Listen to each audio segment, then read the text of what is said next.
We did invite Cammack, as you can see. She is not here. The show will go on. My name is Jen Powell. I am just one of the many organizers of this event, and this event will not be, it's not the first of this kind and not the last. We plan on having quite a few more.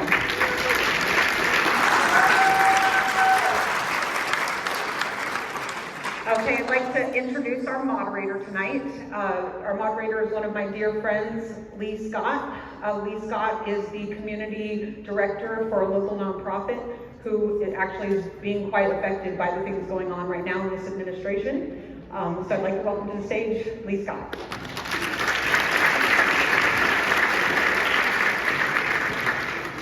Hi, everybody. What have I gotten myself into? My name's Lee Scott, lifelong Gainesville resident. I work at a local nonprofit with the most vulnerable people in our community. 78% of the country lives check to check. We are 450,000 units short in Florida on affordable housing. It was already really rough for folks at the poverty level, and now it's much, much worse. So I'm seeing the effects daily with the most vulnerable who are affected first and worst. So that's why I'm here, and I'm here to help facilitate your questions tonight, and we'll have some fun doing it. Hopefully this goes better than Clint Eastwood's empty chair situation a few years ago. We're not going to mimic that, but more questions. Great. Hot off the presses. This is the first. There'll be another one Sunday, and I will make some announcements about when that is. But first, before we get to the questions, I just want to thank all of you for showing up here tonight. You all are the representatives of our community, obviously. You have done more work showing up here today than our representative. That takes a lot of guts and courage. People are busy and they're working, and everybody here has stuff going on in your lives. I've been at work since 6 o'clock this morning, so we are the ones representing our community, and we have to keep doing it. We can't stop.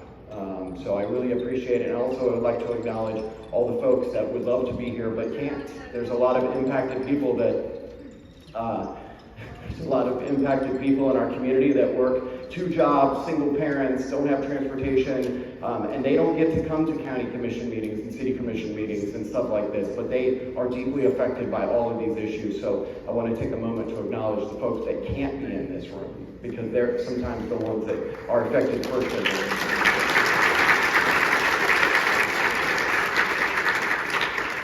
All right, so the way we're going to do this tonight is Sarah is our lovely timer. Everybody, thanks to Sarah.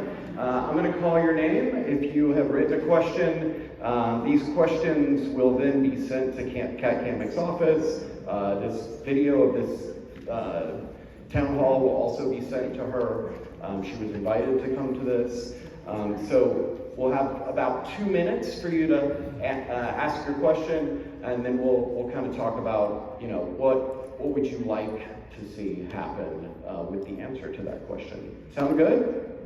All right, cool. I think everybody got the general rules for tonight. I don't need to go over those, but just maintaining a respectful space, appreciate diversity of opinion. We don't want any viral moments tonight, so we're just going to have some good dialogue for what should be our representative, but is not here. So without further ado, I'm going to make someone the unlucky first person. No one wants to be first.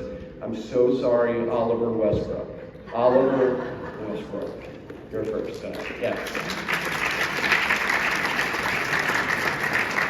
And just let me know if you all need a copy of your question, and I'll hand it to you. Do you need it? Yeah, okay, all right.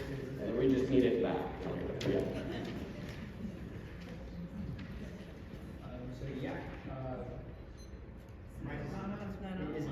Oh, it's not on. You're also tech services. Also running tech for this. Thank you to Rex for helping us tonight. Let me see if I can do this. I also worked on the radio for about 15 years, so I still remember how to do some of this stuff. All right. Well, I got some basic, that's okay. My question basically, why are you not supporting Ukraine? I feel very strongly about this. I've been learning about it for the last year.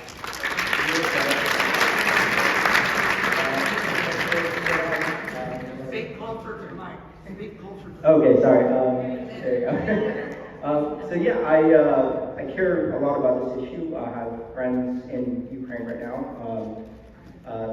Recently, the attack on Kyiv, I had a friend who was affected by that. So it matters a lot to me, and it is very sad to see members of our Congress on the Republican side not standing up for the Ukrainians and capitulating to Russia. And so that's kind of my question is like, why are you not supporting the Ukrainians? And that's basically it. Yeah, thank you. Thank you, Oliver. Rebuttal?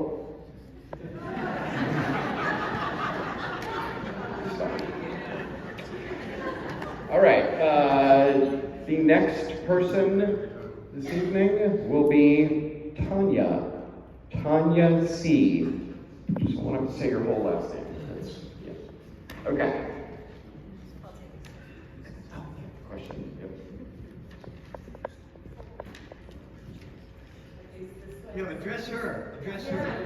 She's not here. You guys are. Talk to the chair. All right. Hi. Pat.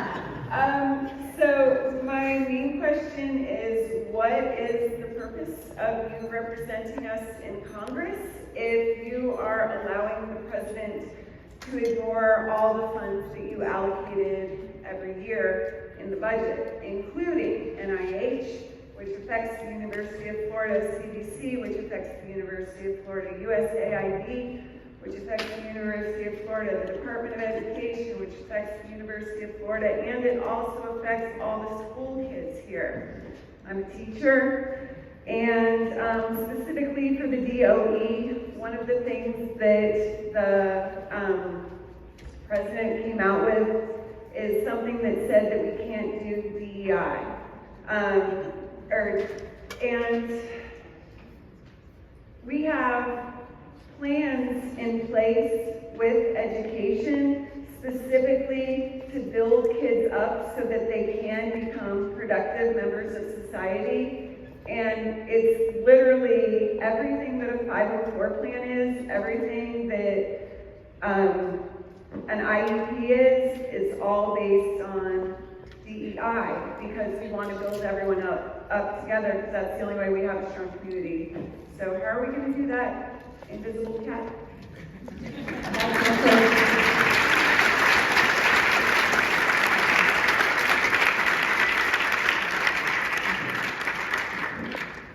Great question, and we don't have nearly enough time for me to tell you all the ways we are already seeing these cuts and the anti-DEI movement affect us in the nonprofit world. We're seeing people decide not to work with other organizations, people being left out, the most vulnerable folks have grants, they have projects to work on when it comes to food insecurity, all sorts of stuff. And organizations and universities are saying we can't work with you because of this. So, great question. Okay, the next question is going to be from Helen. Helen W. Oh, front row. Helen Warren. Helen, what? Helen W. or Helen H? Helen W. Do you need your question back? Everybody please silence your phones. As is our, Yeah, silence your phones like our representative. Yeah, exactly. Thank you very much. I appreciate y'all organizing this event for tonight. So I am Helen Warren, representative, Congresswoman Cammack. And my concern is with what your lack of engagement with the budget and funding processes with our country that is affecting the VA administration. I moved to St. Petersburg when I was just a half-year-old because my father took a job with the VA there in Bay Pines. And he loved that position. He treated the people people there with respect, and they loved him. Before he reached that point, he was also servicing in World War II as a medic on those ships, bringing our veterans back from the war in Europe. And then many of the people that he served up in Bay Pines were individuals that had come through that war and Vietnam. So I want to know how you're taking your responsibilities on one of the three legs of our government that was founded to provide the strength of judiciary, legislative, and executive to be a balance, not overridden by one or the other. So with the veterans that are coming back after their service, they deserve to get the medical care that they've deserved, as well as education and housing assistance. Will you stand up for our veterans and enable them to get the health care that they deserve?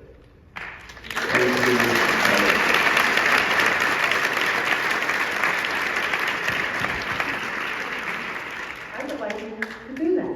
Crickets. I'm a representative. Thank you, Ellen. And thanks for those of you that are having such well-crafted questions and being so vulnerable. I really appreciate everybody so far. It's been great. Okay. Our next question is from Jan Z. Jan Z. Jan? Oh, there we go.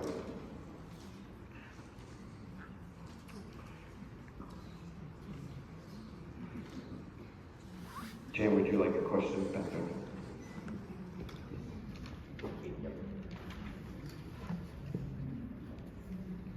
Yes, my name is Jana Zumrin, usually go by Jan, and what I wrote on the sheet is, Congress should exercise its constitutional mandate for control of federal spending. The cuts made by DOGE are frequently unconstitutional, illegal, and harmful. I spent a career in public health, and the things that are happening there, like many other areas in our government, are going to be so harmful over the coming decades. And I know that our esteemed Secretary of Health and Human Services says that he wants to give it a rest on focusing on infectious diseases. Well, I'll tell you what, infectious diseases are not going to give us a rest. Thank you, Jan. I also worked as part of my job on chronic disease, and I feel equally strongly about chronic disease prevention and education, and how, in God's name, have things happened like defunding of USAID, all of the Health and Human Services programs, and defunding of the Women's Health Study, which, thank goodness, when a bully pushes you, apparently you have to push back, and that is now, they're now going to fund the Women's Health Study.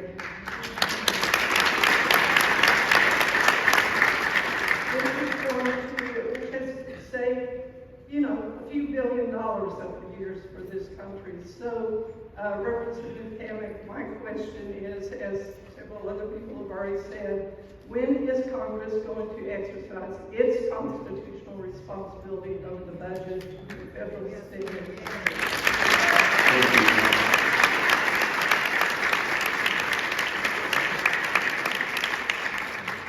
That's a great question. I've been working with an organization locally for years that does HIV testing and gives us condoms for the most vulnerable folks in the community. And my friend just brought us our last batch of condoms because the HIV program is going away. So we are seeing it in real time. So the next question is from Jeannie N. I think the last name is Necessary, if I'm reading this right. Is that right? Yes. Bringing my sign up so it's being recorded. Chair Cammack to see this. Do you want your question back? No, I've got it. Okay, great. So, good afternoon, good evening, empty Chair Cammack. I would like to start by saying that I have reached out to your office several times and I've had some wonderful conversations with your staff, but they've all lied to me because I was told that in April that you would have a town hall in Alaska County. And I was told that I would receive an email from you to confirm my attendance at said town hall that didn't exist or never happened. So here I am tonight talking to an empty chair, which seems a bit ridiculous considering you're our representative. Yeah, this doesn't count. Yes, This doesn't exactly, count. this does not count. The second thing I want to note is that I have reached out to your scheduler 3 times with the questions I'm going to ask tonight, and I have received no response. 3 times. And I was told by one of your staff members that was unacceptable, and I agree with your staff member. You should probably listen to them. So, as you can tell, I'm a little perturbed because you represent our area, an area where everything affects everything else. So if you are okay with the cuts that are happening in our community and in our, sorry, I gotta move this up. If you're okay with the cuts in our community and our country as a whole, then you're not just affecting who you think you're affecting, but you're affecting the hairdresser that I go to on a regular basis to get my hair cut. If I have to be more conscientious about my spending habits, then I won't be able to support her or the local farmers at the farmers market. I may have to decide not to get the eggs from the farmers market today because I can't afford them. So just remember that each person affects everything else. We are a system, and that's how systems work. There are unintended consequences in systems, and there are intended consequences in systems, and I feel like right now you are working in the wrong intended consequence. So, with that said, I have a few questions for you. How will recent cuts to programs like the Local Food Purchase Assistant Cooperative Agreement Program affect local food banks, schools, and farmers? And what are you going to support as you're part of the Ag Committee to make sure farmers are able to grow food for their local community, including farm to school? My second question is, what are your reasons for why you support cuts to SNAP and Medicaid programs when you represent the area with the greatest amount of need in Florida? Why would you allow NIH funding to be cut, as it is the lifeblood of Gainesville, a city central to providing health services to rural communities? Thank you. Thank you so much, Dave. All right, don't forget your time. I was leaving as a gift.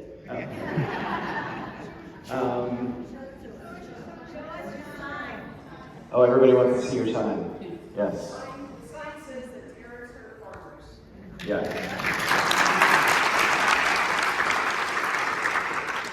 And my wife runs a local nonprofit that is over the Food Systems Coalition, and they are seeing this in real time. Again, rural black farmers, rural farmers, they're the food banks, pantries, they're going to be affected all the way down the line. So thank you so much for that question. Helen K. is our next person. Sorry, Helen. I keep going to all the Helens that aren't you. I just the other Helens. Helen K. Okay, great. I was maybe, but I'm happy to ask my question. Okay. Thank you, Helen. Good evening, non-present Congresswoman Cammack. I have, however, spoken to your aides many times, and I agree that they have lied to me, especially the one who is your communications director, who promised me that you would be holding a town hall and meeting with us in April. And I clearly didn't. But I'm still very happy I get the chance to ask this question, and you will get it in your hands. I'm very concerned. Oh, I'm very concerned indeed about the current administration coming close to and actually flaunting and/or ignoring court orders of many courts and many judges. Will you stand up?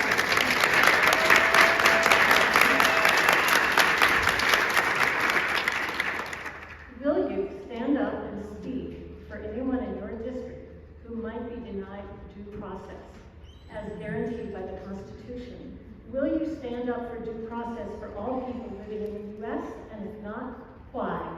I look forward to your response.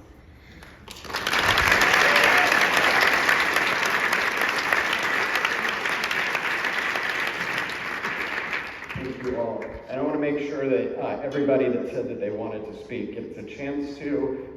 So just be conscious that we're trying to keep everybody to about 2 minutes. You all are doing great so far. The next person is Tom E. Tom E. Tom, do you want your copy your question? Nope, you got it? Okay. Ms. Cammack, I would like to know what it is going to take. What is it going to take for you and your MAGA minions in Congress to finally acknowledge that President Trump is a sociopath?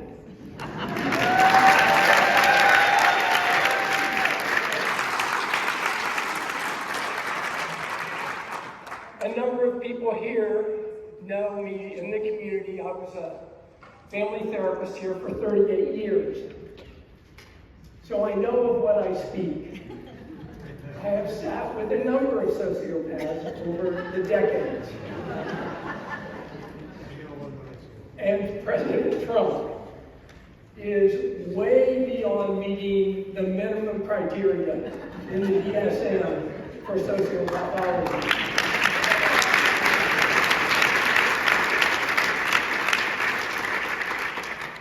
My concern is that all of the concerns that we list on our wall, all the concerns that the audience has here today, all the concerns that people have throughout the country, mean nothing to a sociopath.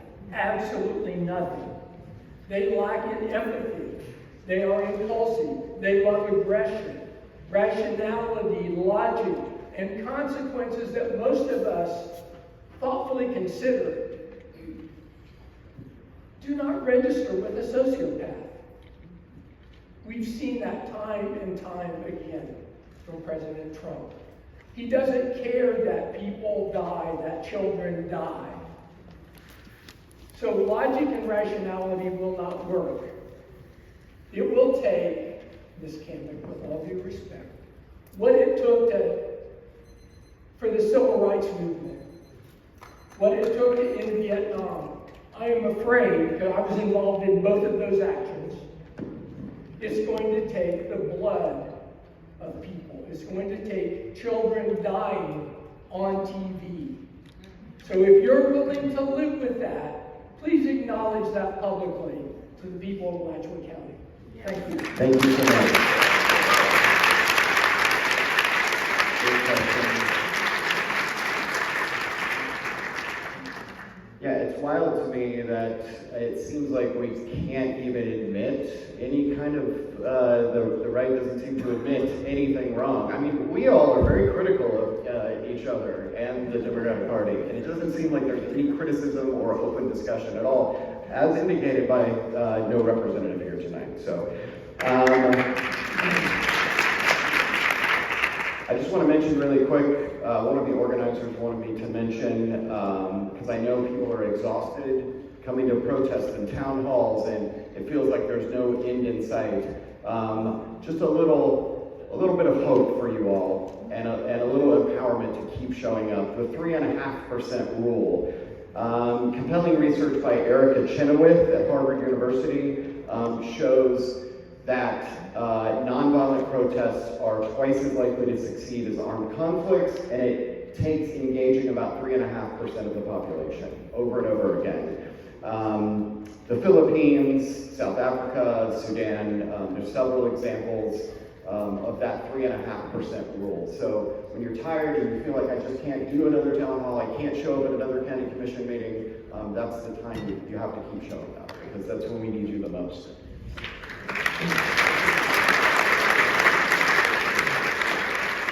All right, so we can move it along and keep everything to 2 minutes. I'm going to call 2 people at a time, and so someone can come. If you can stand for 2 minutes, we'll call the first person up, and then the second person will be right behind them. So the next 2 people are Helen H., and Intrepid. Intrepid. Great. Are you guys giving me like Bart Simpson joke names now? I think you are. I'm totally fine with that. Helen H., you were first. Yes. I've never been with so many Helens. We're full of Helens.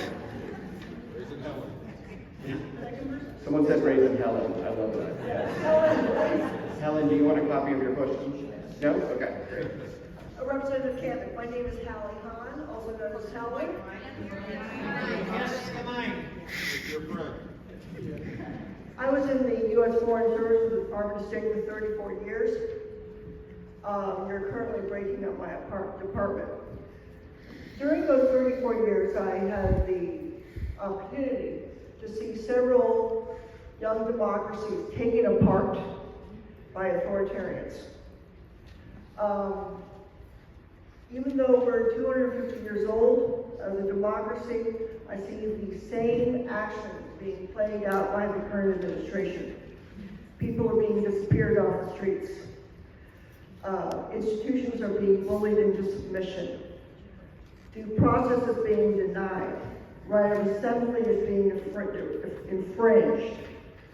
The U.S. government is being weaponized to go after political critics. I want to know specifically what you are doing to protect the U.S. Constitution and the U.S. Bill of Rights. Thank you. Thank you.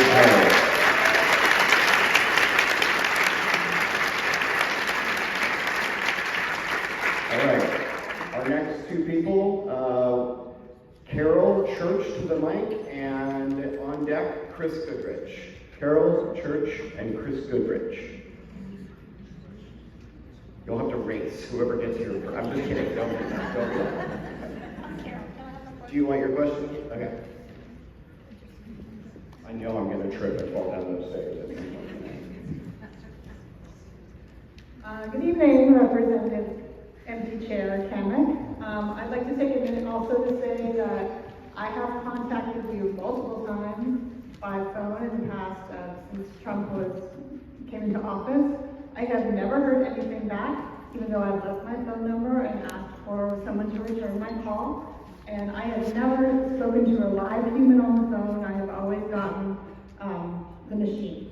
And I just want to say that, you know, as a child growing up, I always had it in my mind that my representative was the person that I could come and speak my mind to, share my concerns, and that they would be here to listen to us and hear what we had to say and respond. So I'm very disappointed to see this empty chair tonight.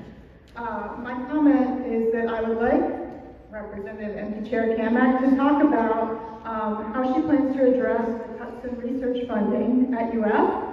I used to work in grants and research at UF. I know how important it is.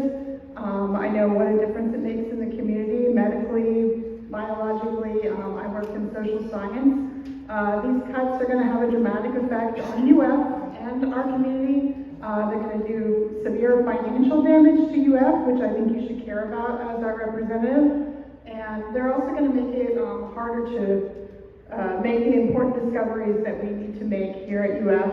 And I feel that this, in general, this is destroying intellectual inquiry in the United States, and I feel it's intentional. But most of all, I just want to say this affects your community. Where are you? Why aren't you answering our concerns? Thank you. Thank you so much. I'm going to take your questions in, so that's why I'm taking them. And you hit a great point about intellectual dialogue. You all are asking really great questions tonight, and these are questions that are easily answerable by somebody who is paying attention and representing you. So thank you. Chris? Yes, question for Congresswoman Cammack. I also have been calling for 3 months and was promised a meeting this April. So I think the organizers of this for doing what the Congresswoman couldn't do.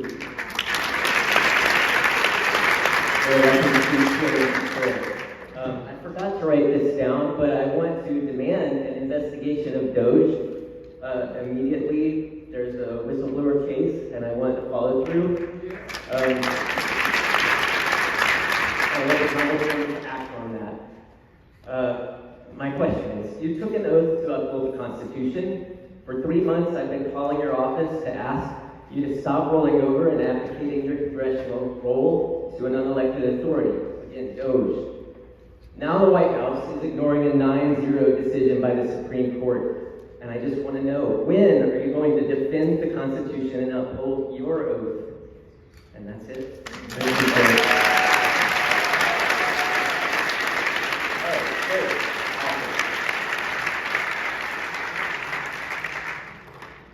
Yeah, this is what a coup looks like. So, my wife is from Venezuela, and she has been telling me all along, every step of the way, this is what a coup looks like, and she's been right the entire time. Yeah. Okay, the next two, McLeod. I can't read the first name. Is it Sharon? Sharon. Okay. And the second person is Judy Etzler. Do you want your question? Okay, great. Yeah, I too have called your office numerous times and visited your office. I put together a group of retired attorneys, and we all came out to express our concern about people having due process in America. Your staff assured me that you would meet with us soon. The scheduler would call. I haven't heard from anybody, and due process is becoming a larger and larger issue. And I would like to know your position and what you're going to do to help have the Trump administration follow the Constitution and the laws of America. Yes.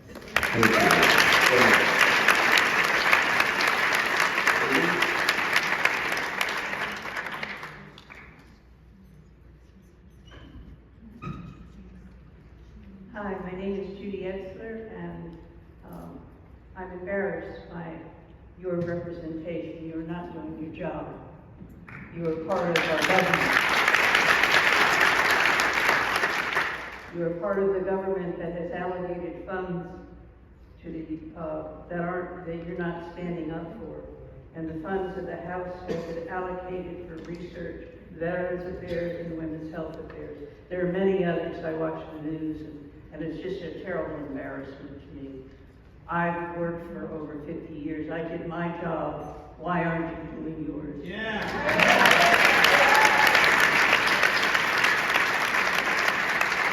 Also, our rights are being chipped away. Our Constitution is being violated, and you are silent. I want you to know that I retired from the VA, and when I retired, the VA did not have enough employees to really take care of our vets, and now the VA employees are being fired or laid off, and it's embarrassing. I worked for a part of the VA that was created so that the veterans could go to private practices instead of the hospitals because we couldn't get them in fast enough. So do your job. We expect you to do it. You were appointed, you were voted in to do it, and you're not doing it. It's an embarrassment. Thank you, Judy.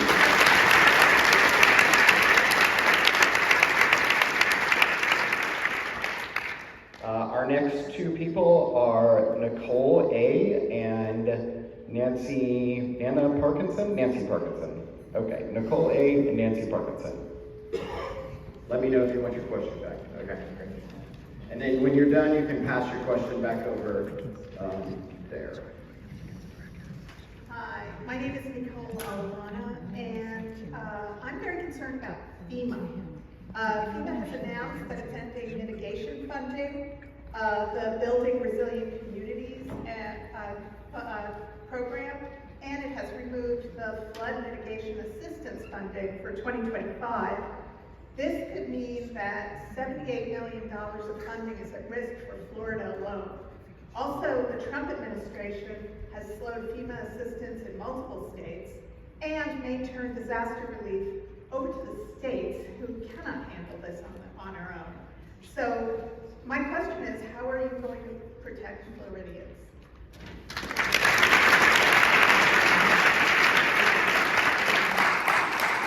That is a great question about FEMA. I work with a veteran who was recently housed, and every week he comes to my office and calls for his benefits from FEMA from hurricane damage, and every week they tell him they can't tell him when his check's going to come. So again, I'm seeing this in real time. Nancy, do you want your question?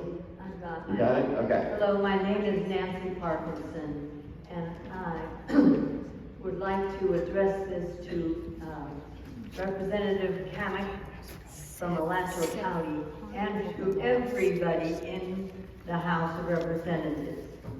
And if you don't speak up for Abrazio Garcia, then there will be no one left to speak up for you.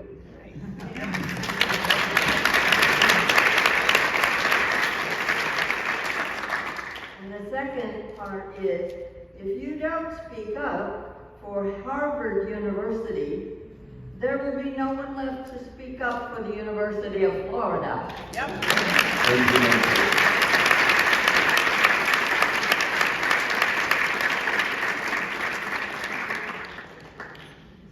Our next two questions, how's it going so far, everybody? Everybody feeling good? Yeah? Okay, great. Our next two questions are from Sherry and then Edgar. Sherry, Lindsay, and then Edgar. You'll be on deck. And let me know if you want a copy of the question, I'll hand it back to you. No? You got it? Okay.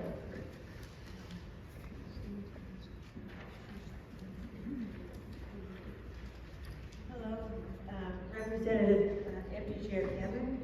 I would like to know what steps you're taking to protect our Social Security.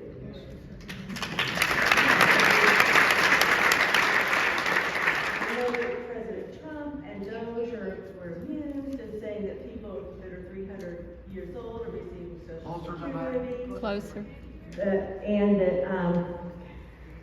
But I also know that former Social Security administrators have explained that the computer system was misunderstood by Doge. But I've heard that there are cuts, there are cuts made to services, and services are difficult to obtain, and it's taking hours in some cases for people to get any services. And also people are listed as being dead. Again, I ask, what steps are you taking to protect Social Security?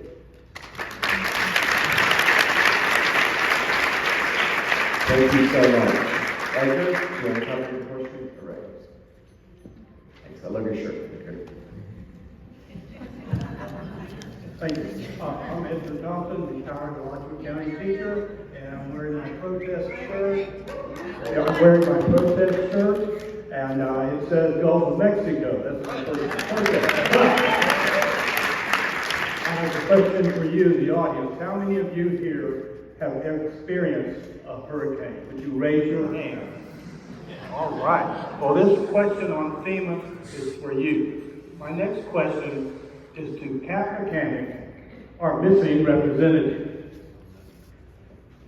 With Trump's reducing FEMA funds to the states and requiring the states to take care of these natural disasters, funding them, and also his refusal to grant FEMA funds to Arkansas, who also had a FEMA request for different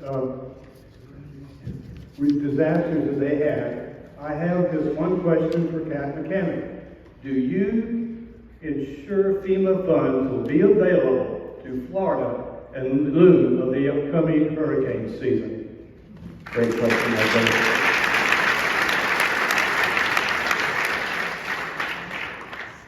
Is this a new one?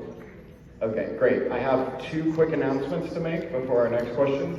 One, we need somebody with the BMW plates IA8 to move your car. No word on if that's Cammack or not, but doctors, not politicians sticker on your car. Doctors, not politicians sticker on your car. No? Okay, I see someone getting out now. Very quickly. Okay, great. My next announcement is there is another town hall this Sunday, April 27th. I will also moderate that one unless I've done just an awful job here tonight, in which case they will ask me to not do that. But Sunday, 2 to 4 at the High Springs Women's Club. High Springs Women's Club this Sunday, 2 to 4. no word on whether Cammack comes to this or not, but we're going to do it again. So, next two people, Carl D to the mic and Sandy Levy right behind him. Carl D and Sandy. It looks like Sandy's first. Okay. Do you need your? Yes. Okay. So many things that I could be.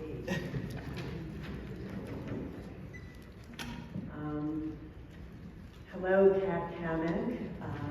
I wish you were here. You know, there's something called Zoom, that even if you couldn't make it tonight, you could have met with us on Zoom.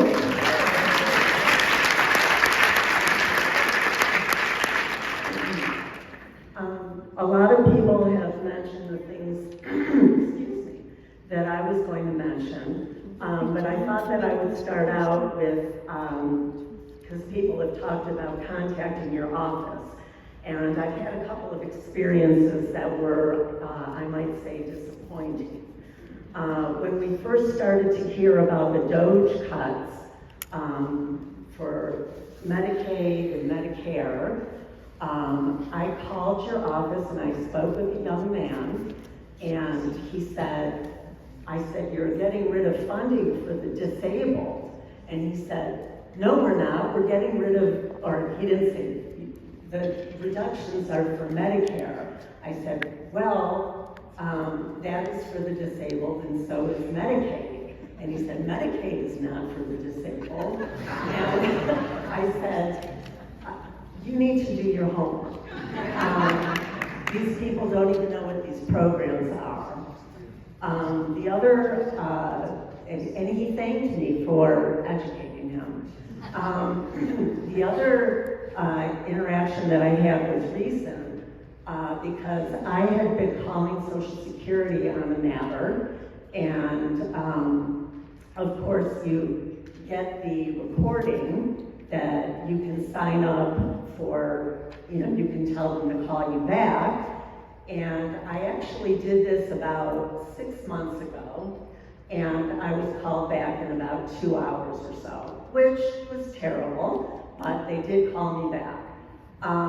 This last time that I called, they didn't call me back until just before 5 o'clock, and so I wrote you about this.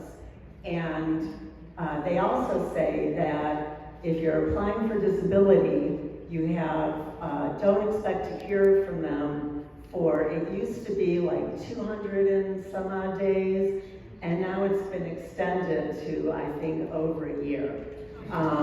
So, you know, these things are happening, they're affecting vulnerable people, they're affecting anyone that's 65 or older, which is a good portion of your constituency. So I think, have I run out of time? Yeah. Okay. But thank you.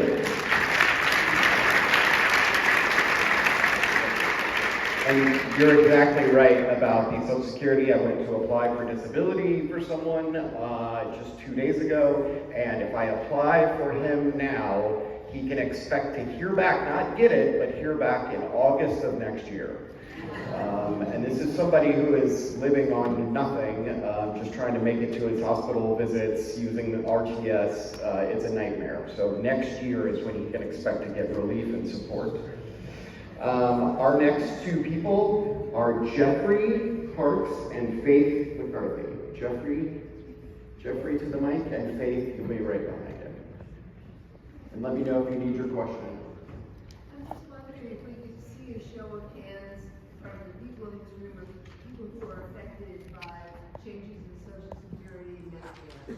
How many people would be affected by that? Let me learn about this. Do you want my business card? Thank you.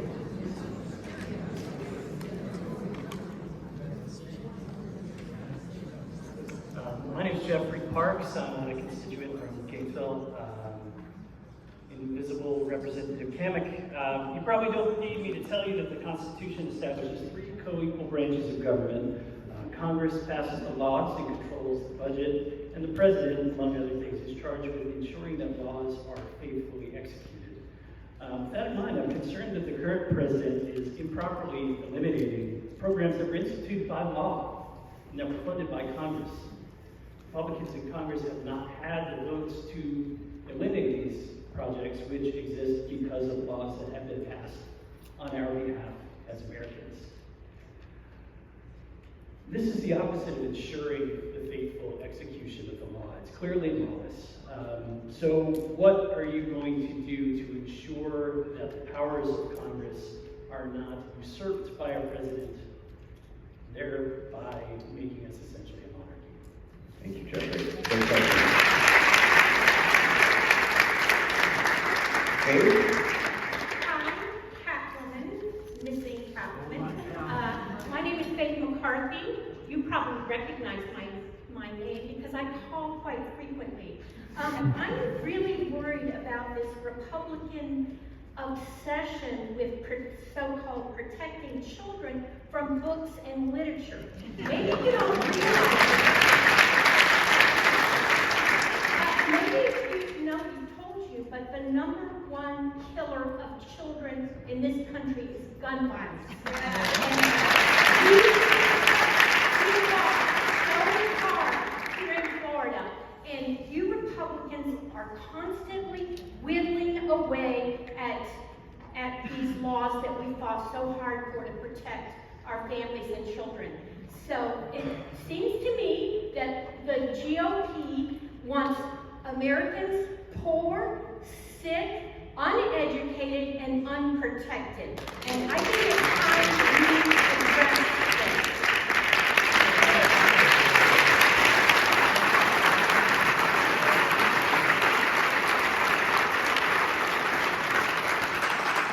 It's almost like it's intentional. Almost like it's intentional. Our next two people, Mary, Keith, and then Megan. You'll be Megan L. You'll be right behind. Mary, and then Megan. Do you want your question? Do you want me to hold your signs for you? I can hold them up for you. Okay, great. Sign exchange situation?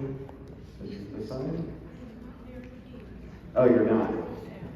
Okay, great. I'm handing you the wrong question.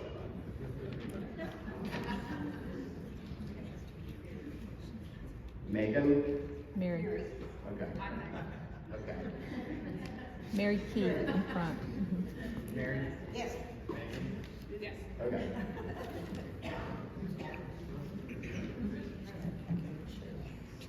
Representative Cammack,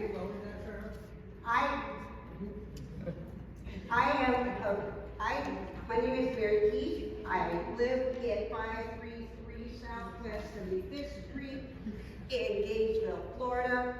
And I would deeply appreciate it if you would begin working. I have looked at your history and the legislation you have introduced. Most of the legislation that you worked on was you did introduce one bill in 2021, and all the stuff that you introduced was all during the Biden era. And that was the REINS action that you introduced. The REINS action was specifically to stop executive overreach. I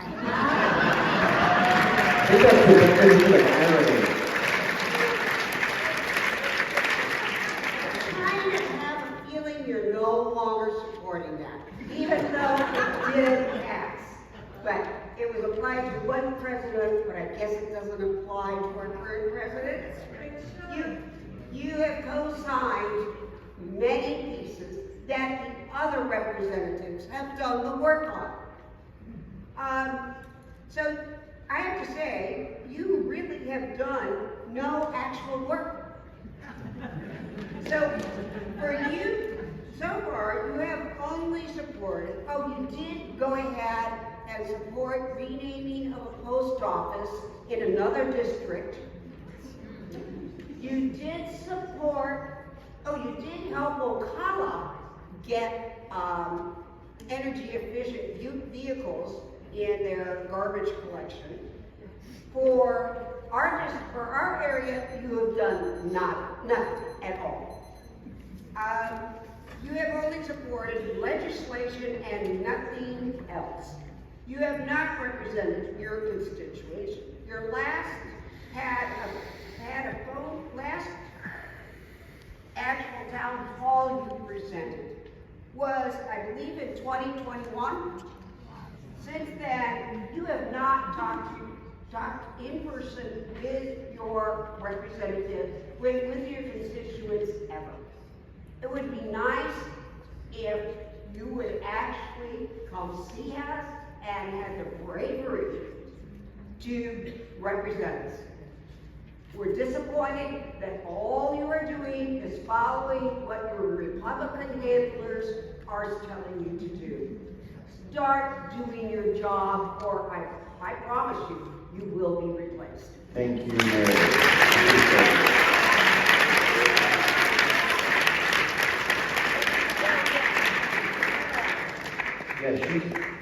Kat Cammack's been really busy calling in the Bob Rose radio show. That's usually what she's doing, instead of here talking to you all. Okay, next question. Hi, my name is Megan Lamman. I'm a constituent. I live in Turkey Creek, right down the street from your office that I didn't even know was there until recently. Sorry. Use my teacher voice. I apologize. Yes, teacher voice. I am a teacher. I've been a teacher in the district for, oh my gosh, I can't even remember, 15 years? Almost 15 years. And it seems to me that a representative of Alachua County and a representative of someone in Florida would want to make sure that Florida stays high on the list of student achievement and doing well in schools, and that does not equal to getting rid of DEI, it doesn't equal to getting involved in lawsuits against Section 504, it doesn't line up with any of the things that you and your colleagues are doing in Congress. So my question to you is, when are you going to start listening to what your constituents want and start making decisions based on what your area needs? Thank you. Thank you. Good question. All right, you all are doing great. We're keeping it right around 2 minutes. Sarah's got the timer. If you hear the beeper go off, know that that's where we're at. I want to make sure that we make it through these last bit of people here. Larry Gaynor and Nancy D. You're our next two people. Larry Gaynor, Nancy D.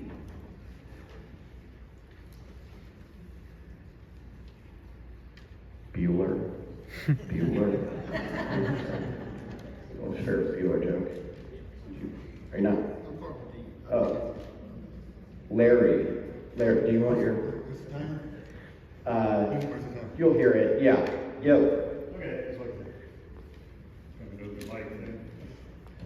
I feel like we can't wear red hats anymore. I love red hats. I have so many red hats, and every time I put one on, I'm about to leave the house. I'm like, I can't do it. I can't do it.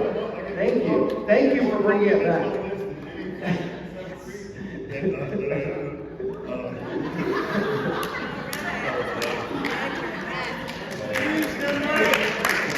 Okay, more compliments on this than any other faction accessory that I own. So, Congresswoman, I want to ask you a question that doesn't come up very often, nothing that doesn't get asked by the media. No marches, no protests on campus, something like that. But your party claims to be the party for the working class and pro-life. So earlier today, an earlier speaker mentioned the possibility of death upcoming, and I want to point out that they're already happening. In 2019, actually, American deaths from poverty were, according to Associated with Poverty, 296,000. That's over 800 a day. Silence on CNN, silence on MSNBC, silence on Fox. No one gets asked about it, no marches, nothing. What are you going to do about this? That's it. Thank you, Larry.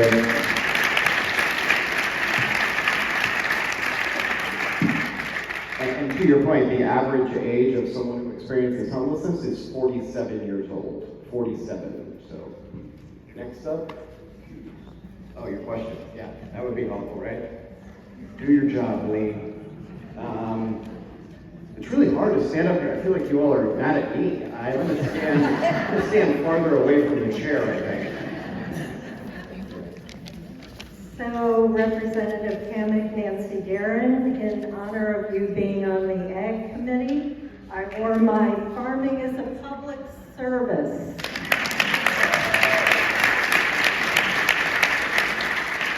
In March, the administration canceled the $1.3 billion from the Local Food for Schools and local food purchasing programs that distributed and purchased local food for schools, food banks, institutions from the small and mid-sized local farmers, of which we have many in your district. Cancellation of these programs has had a drastic effect on these farms and our children, suddenly losing 10 to 40% of their income.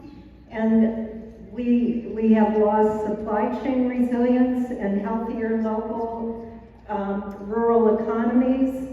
And we all remember what happened during COVID. Who fed us? It was not the big commodity farmers, it was our local farmers. At the same time, defunding our school lunch options in support of our small local farmers, Secretary Rollins gave $10 billion to large commodity farms with promises of more to come. What will you do to restore funding for the LFPA and LFCC programs and the Agriculture Resilience Act and make them a permanent part of the Farm Bill? Thank you so much. Oh, your question. Read your question. You gotta drop it off in here. Yeah, great question. My wife couldn't be here tonight. She was supposed to co-host this with me. But she runs the Food Systems Coalition, and we're just at the tip of the iceberg for what's happening, and our pantries are going to be affected. Great question. Jean and Billy, you are next. Jean McCoy to the mic, and then Billy Hackett. I think Jean's on her way. And Billy, are you? Okay, great. Let me know if you need your questions. No, you've got it on your phone? Billy, you do need yours. Okay. Hi, Jean. Hello, MP Chair Kat Cammack. Hello, MP Chair Kat Cammack. I am very concerned about the fact that budgets have been approved and that DOJ came in after the fact and cut those budgets. In 2024, UF spent a record $1.26 billion, with a B, on research, with over $581 million of that coming from the federal budget, which was a 10% increase last year. This budget, to my understanding, has been put on hold, which has caused chaos, which is kind of a thing that goes on with our government right now. Chaos, chaos, chaos. And so that spending results in both incredible new therapies, but it also has a significant impact on a robust economy here in Gainesville. And so I'm very, and actually in CD3 in general.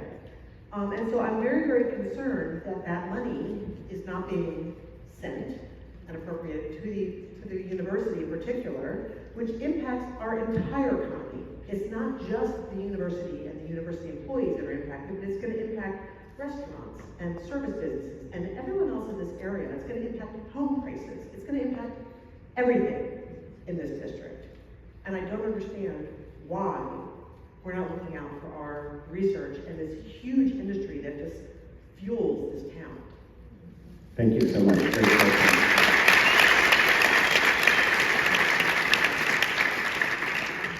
Billy? Representative Cammack. I am a new homeowner in Gainesville, but I am no stranger to the city. I work with farmers, and I'm interested in how we can expand access to healthy foods for everyone in our community. This district is home to many hardworking family farmers that are growing fruits and vegetables, but still, fast food is the easiest and sometimes the only option for working families, and that availability varies widely by zip code. As a member of the House Agriculture Committee, you could be championing bills to invest in capital access, crop insurance, and other programs like the local food purchasing assistance program, like the value-added producer grant, etc., that help small and mid-sized farmers access new markets and stay afloat in hard times. And in turn, creating a robust regional food infrastructure economy helps small farm businesses grow. That means more affordable and healthy food on everybody's plates. You've introduced or co-sponsored none of those bills. Instead, you voted for a farm bill marked last May that never made it to the House floor, but that did cut planned SNAP increases to the tune of hundreds of billions, money that would have been in your constituents' pockets. And you're poised to do so again in a party line vote on the reconciliation bill as soon as you return to Washington. Tonight, I ask you to please stop listening to the best funded special interests in Washington. Please start listening to your constituents, and hosting a town hall would be a really nice start. Thank you.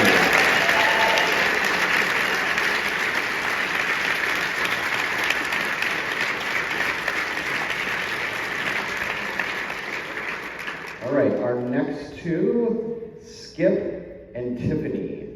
Skip. All right. I'm not going to make any jokes about skipping over you. We're just going to go right to you. Do you need your question? No? You're good? Okay. Well, my name is Skip McElhannon. There are so many questions and concerns I have. There's not enough hours in the day. But I will address one that I am personally involved in and have experience. I'm in the import-export business, and I deal with people all over the world. A lot of U.S. companies who depend on imports, and this current trade and tariff war has created global chaos. It's affecting not just the businesses and import and export, but it's affecting everyone, inflation, the economy in the U.S. and around the world. And for someone who ran on one of his main platforms was to benefit the economy, is instead having the opposite effect. And I might observe that the people I talk to around the world universally are shocked, horrified, afraid. They just cannot understand what's happening in the U.S. and how it's affecting the rest of the world.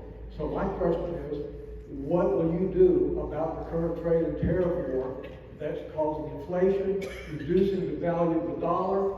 It's impacting the entire economy, and farm exports as well are suffering because of the trade war. So, thank you, Skip. Great question.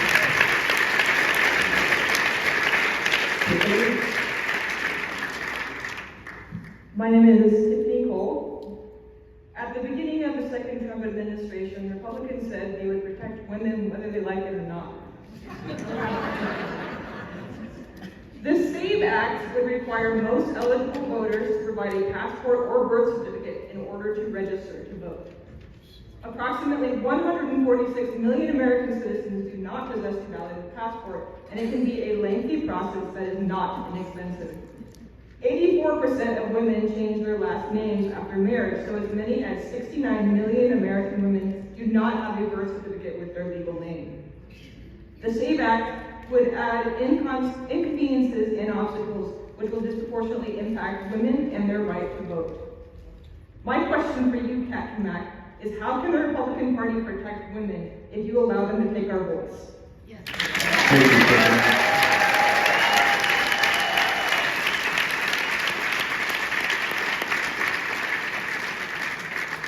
And that SEED Act is going to affect the population I serve, which is formerly incarcerated people. We had to fight to get their rights back, and it's going to make it impossible for them to vote. So, thank you all.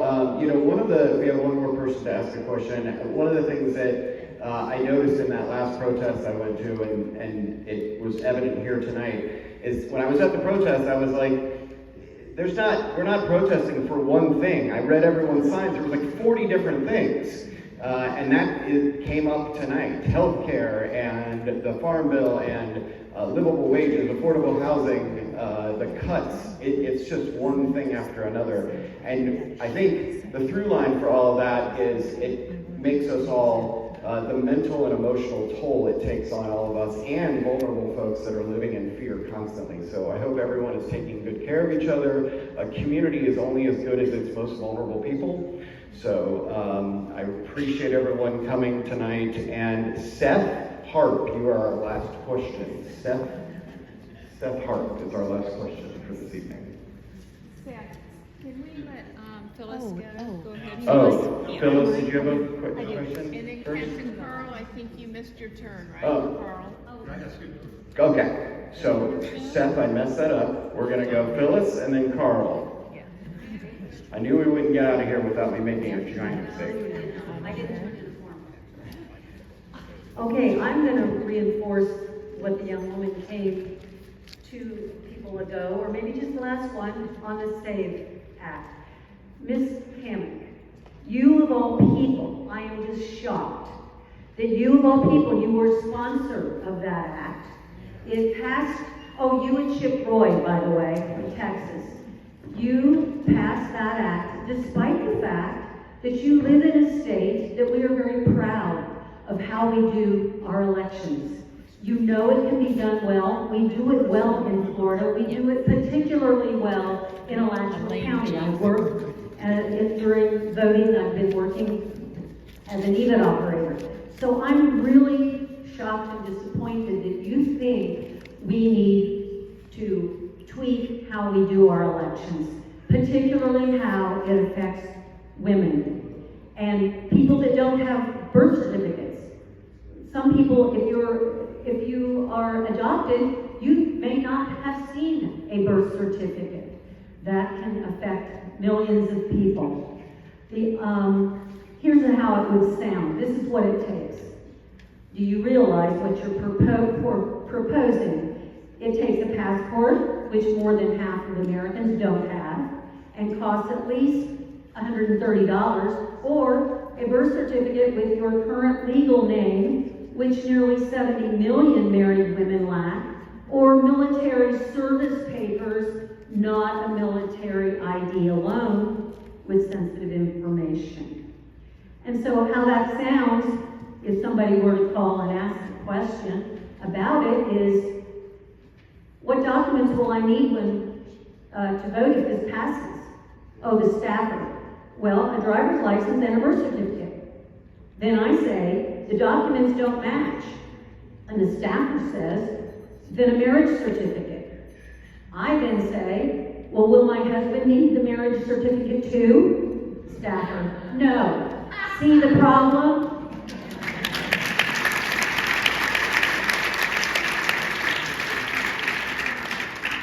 Lastly, you could do reparations here. Before the Senate now, so that the House has passed it, thanks to you and your people. So now what you could do is go to Ashley Moody and go to Rick Scott and go to those senators that are now waiting for them to pass, and you could go and say, I think I've kind of made a mistake. I think maybe we really don't want to press that issue and have that SAVE Act fail. Let's not pass that. That would be helpful. Thank you. Thank you, Phyllis. Paul?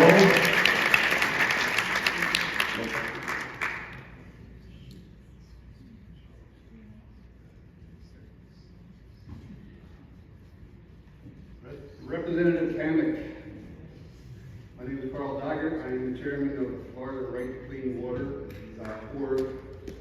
We work statewide to amend the Florida State Constitution in 2026 to give every Floridian legal right to clean water. How I came to this position is we have 9,000 miles of fecal contaminated waters, unsafe for swimming recreation. We are #1 in the country for the most polluted acres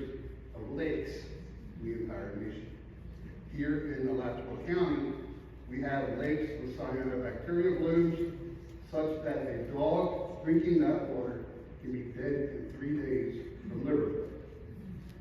We are #1 in the nation for remaining lead pipes in our drinking water system.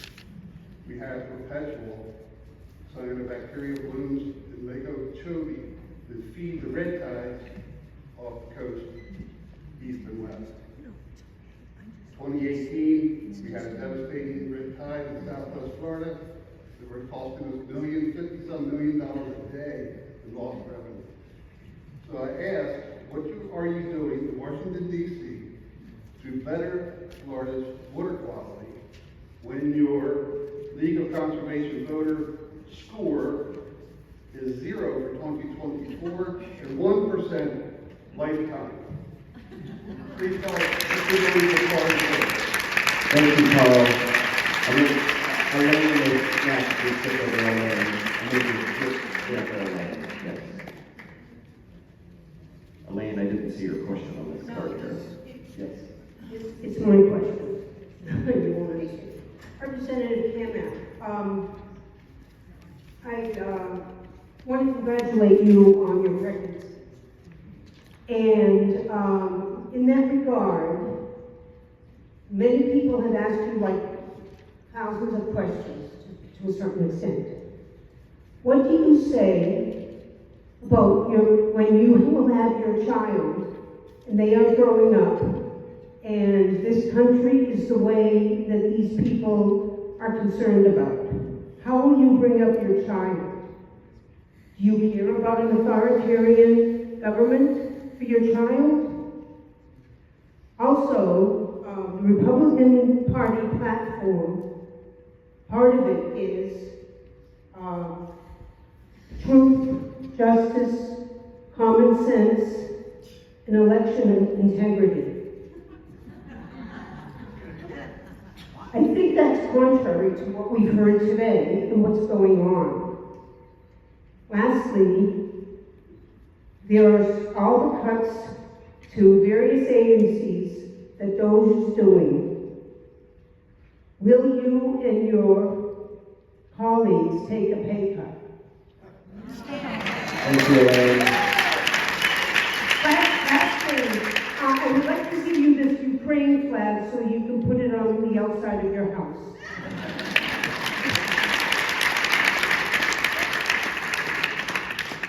My name is Keith, and my zip code is 32606. I am a constituent, and I must say that I have heard only things that I am in 100% agreement with from everybody here today. And as you look at the video, which I hope you will do, I hope you remember that all the people here today are honest, caring, hardworking people who are very unhappy about what's degrading in our country. And I'm very surprised that as a woman you don't see this happening and act in response to it. I also have called your office and spoken with people who seem like they're about 13 and very uninformed. That may be intentional. I don't mean to be rude, but it's such an awful experience to be unable to have an impact in Washington right now with everything that is falling apart and being degraded. So I did get a letter from you. I suppose that was because I gave my address when I called in. And I noticed that it was addressed to Mr. And so my birth certificate says that I'm a woman.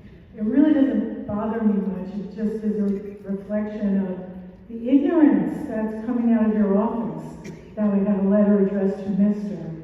And while I'm on the topic of gender, I want to say, leave the LGBTQ plus community alone.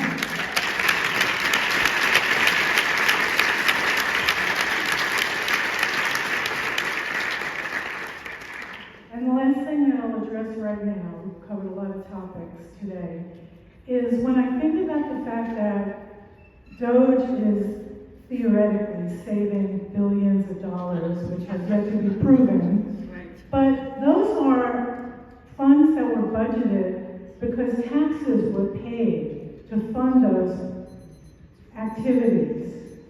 So if there's money being saved, is that money gonna come back to us? Are we gonna get, oh, somebody's shaking their head, I don't know. Isn't this allocated funds that were already paid in? They know they have that much money and they're gonna spend it. Okay, maybe I don't know the process that well, but it seems to me that if we're cutting the budget, that we also should be getting tax breaks, not just for the wealthy, but across the board, and in particular, the people most in need, who deserve it and need it the most. Thank you. One more question before text. I am Jean, but I'm back up actually reading this for someone else who's uncomfortable to get up to speak but wants this heard by this group. So I'm going to read it. It's a little bit lengthy, so I'm going to read fast. I am not sure how aware you are of your history, this BC rep, but the Holocaust did not begin with the gas chambers. The very first of the concentration camps were established to incarcerate political dissidents on the flimsiest of pretenses, and the scope of eligibility for internment was quickly expanded to include a great number of supposed undesirable categories. As an autistic man, I am well aware of the Action T4 program responsible for the murder of 300,000 disabled people, and it was through this program that the gas chambers were first devised as instruments of industrialized mass murder. Knowing this, I have been highly appalled by the recent comments by our alleged health secretary, RFK Jr., and the smearing of the autistic community as a bunch of incompetent, overgrown children who will serve no purpose but to destroy families and otherwise act as a drain on our systems. As he has now announced his intent to create a registry of autistics on top of the disgracefully disproportionate presence of the Nazi-aligned individuals in the current administration, I know exactly where this is going. HIPAA be damned.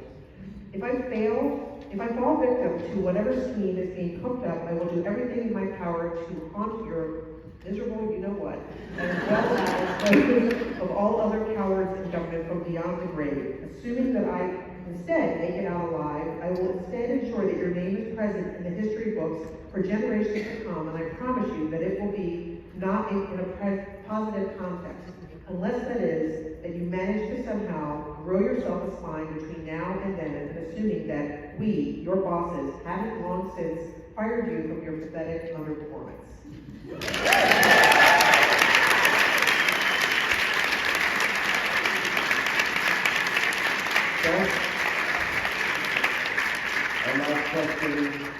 Our last question will go for Seth Hart.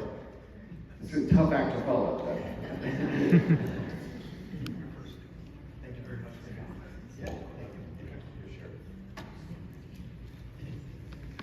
Okay, I'm going to start off with this. Debbie, Sarah, thank you very much. Appreciate the opportunity. And how about a round of applause for Lee and the job that he has done. And boss, here's what's going to happen. I hate to do this to you, but I'm going to do it to you, okay? Just because she's turned her back on the Florida third, doesn't mean I'm going to, okay? My name is Seth Hart, and as of 8 days ago, I am filed and registered to run for the Democratic nomination to run against Cammack in 2020.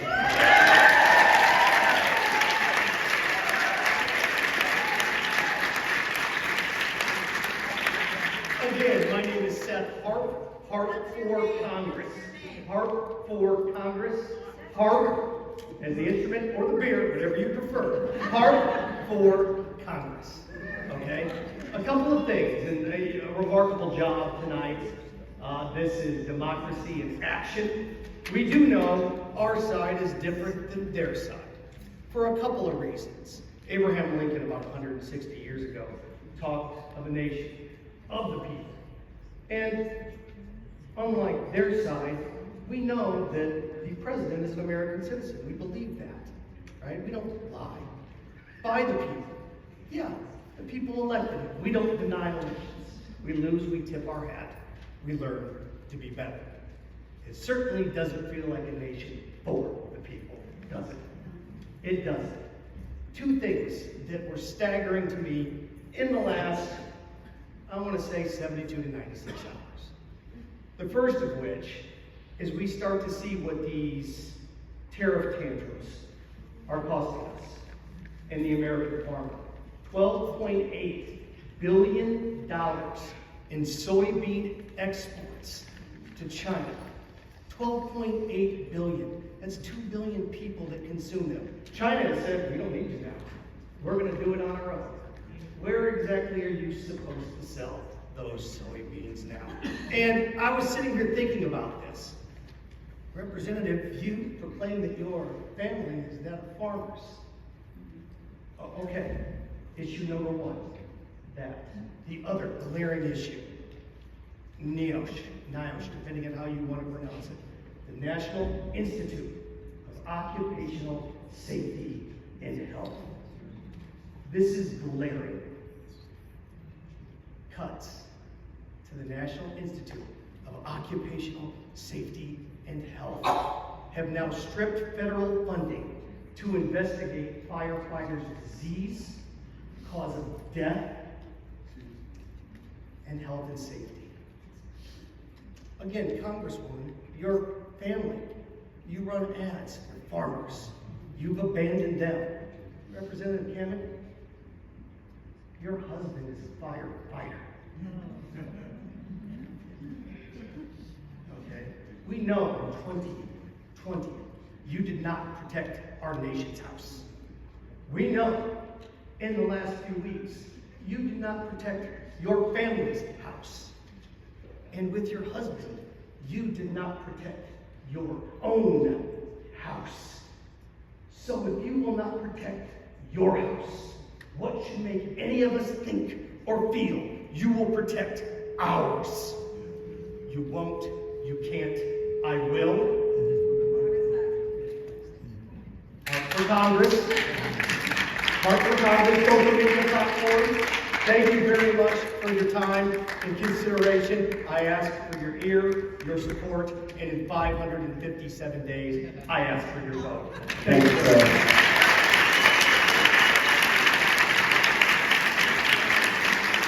All right.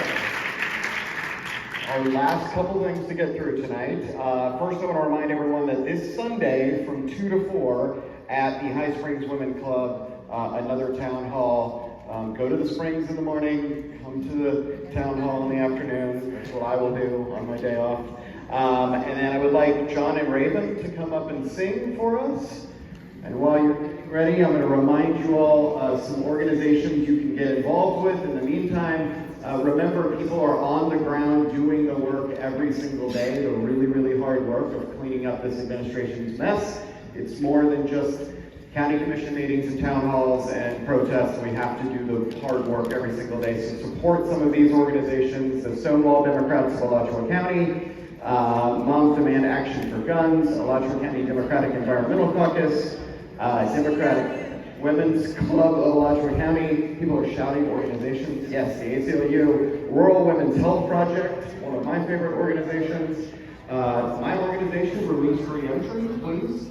The Right to Clean Water, NAACP, Alachua County Branch, Gainesville Women for Democracy, University of Florida College Democrats, the Gainesville Iguana, CMC and Iguana do great work. Veterans for Peace, the Real Rosewood Foundation, United Faculty of Florida, Democratic Women's Club of North Alachua County, Bradford County Democratic Executive Committee, Civic Media Center, and Florida Springs Institute. Thank you all so much for coming tonight. Enjoy John and Raven. I will see you all Sunday. Thank you.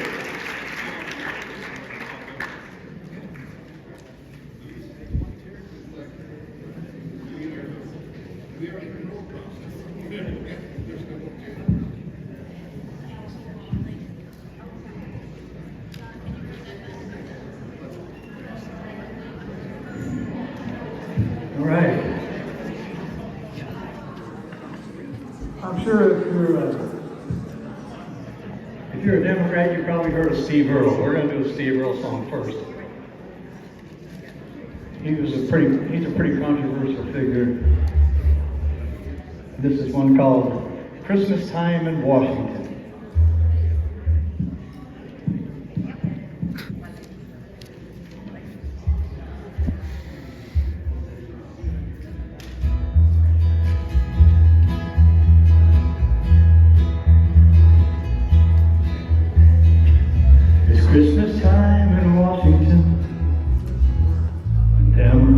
rehearsed, and more years of things just getting worse. Republicans drank whiskey neat and thanked their lucky star. He said he cannot serve another term, there'll be no more FDR. But I sit at home in Tennessee, just staring at the screen, uneasy feeling in my chest, wondering what it means. So come back, what it just read, come back to us now, materialize from paradise and rise again somehow. If you run into Jesus, maybe he can help us out. Come back, what it got free to us now.